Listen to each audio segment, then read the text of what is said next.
നമസ്തേ പ്രിയമുള്ള പ്രേക്ഷകരെ, നമ്മുടെ ചർച്ച ചെയ്യുന്ന ജ്യോതിഷ വിഷയം വാരഫലമാണ്. നിങ്ങളുടെ ഈ ആഴ്ചയാകുന്നു. നിങ്ങളുടെ ഈ ആഴ്ചയിൽ നാം ചർച്ച ചെയ്യുന്നത് 2026 ഏപ്രിൽ മാസം 7-ാം തീയതി മുതൽ 13-ാം തീയതി വരെയുള്ള ഒരു വാരക്കാലത്തെ ശുഭാശുഭ ഫലങ്ങളാണ്. ഈ ആഴ്ചത്തെ വാരഫലം ചർച്ച ചെയ്യുമ്പോൾ ഗ്രഹങ്ങളുടെ സ്ഥിതി കൂടി പ്രിയമുള്ള പ്രേക്ഷകർ മനസ്സിലാക്കുക.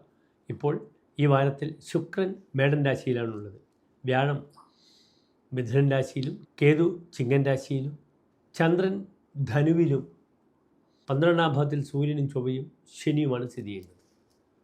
ഓരോ രാശിക്കാർക്കും ഈ വാരഫലം, ഈ വാരക്കാലം ആഴ്ച എപ്രകാരമായിരിക്കുമെന്നാണ് നാം ചർച്ച ചെയ്യുന്നത്.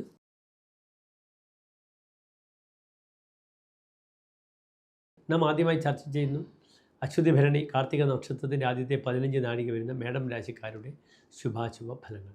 മേടൻ രാശിക്കാർക്ക് ഈ ഒരു വാരം ഗൃഹസംബന്ധമായ, ഭൂമിയുമായി ബന്ധപ്പെട്ട് കിടക്കുന്ന, തൻ്റെ തറവാടുമായി ബന്ധപ്പെട്ട് കിടക്കുന്ന പല രീതിയിലുള്ള ഒരു പവർ, ഒരു സ്ഥിരത, സ്റ്റെബിലിറ്റി ഇതൊക്കെ ലഭിക്കുന്ന സമയം. ഭൂലാഭം ഉണ്ടാകാൻ വളരെയധികം ന്യായം കാണുന്നു. പ്രത്യേകിച്ച് പൈതൃകമായ ചില സ്വത്തുകൾ ലഭിക്കുക, അല്ലെങ്കിൽ പുതിയ വഴി, PWD അല്ലെങ്കിൽ കേന്ദ്ര സർക്കാർ ചില വഴിയുമായി ബന്ധപ്പെടുന്ന വിവാദങ്ങളൊക്കെ കഴിഞ്ഞ് വളരെ കാലമായി അങ്ങനെ ഫ്രീസറിൽ വെച്ച ഭൂമിപരമായ പല വിഷയങ്ങൾക്കും ഒരു ഓപ്പണിംഗ്, ആരംഭത്തിൻ്റെ സമയമാണ്. പെട്ടെന്നുള്ള ധനലാഭം സാധ്യത കൂടുതൽ കാണുന്നു. ചില ലോട്ടറി ലക്കുകൾ ലഭിക്കുന്നു. യാത്രയിൽ ചില സൗഭാഗ്യങ്ങൾ ഉണ്ടാകുന്നു. ഇതൊക്കെ തന്നെ മേടൻ രാശിക്ക് ഈ ഒരു വാരം സംഭാവ്യമാണ്.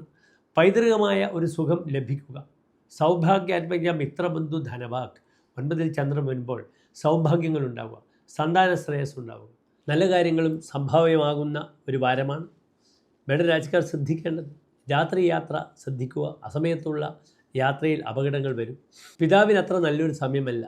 അച്ഛൻ്റെ സഹോദരങ്ങൾക്ക് രോഗാദി അരിഷ്ടകൾ വരും. കർമ്മമേഖലയിൽ അശാന്തത ഉണ്ടാകും. കാരണം സ്വതവേ 7.5 ശനിയാണ്. ശനി 12-ലാണ്.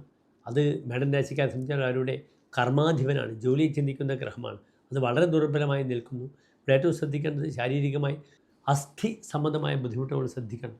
ഡിസ്ക്, നടു, അസ്ഥിവേദന, അപ്രകാരം ഹൃദയ സംബന്ധമായ രോഗങ്ങളുള്ളവരും ശ്രദ്ധിക്കേണ്ടുന്ന വാരമാണെന്ന് അറിയുക. ഇവിടെ നിർബന്ധമായും ദോഷപരിഹാരാർത്ഥം ഭദ്രകാളി ക്ഷേത്രത്തിൽ രക്തപുഷ്പാഞ്ജലി കടുംബാശ വഴിപാട് ചെയ്യുക.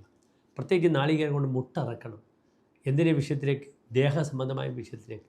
മറ്റു വല്ല ബുദ്ധിമുട്ടുകളൊന്നും മേടൻ രാശിക്കാർക്ക് വരാനില്ല. നന്ദി, നമസ്തേ.